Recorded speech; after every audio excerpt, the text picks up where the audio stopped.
Ose në këtë pjesë si fillim për të shpjeguar mallësinë të ashtu quajturit projekt turistik.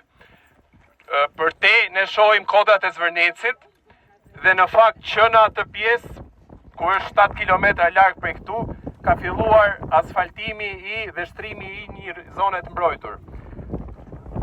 Gardi është vënë që në atë zonë. Pra ne flasim për një hapësirë nga Kumezi Shes Syri deri këtu ku jemi, e cila po bllokohet për zhvillim, po bllokohet për të ndërtuar rezidenca, po ndërtohen hotele, po ndërtohen rrugë brenda një zone shumë ndjeshme mjedisore dhe zone të mbrojtur.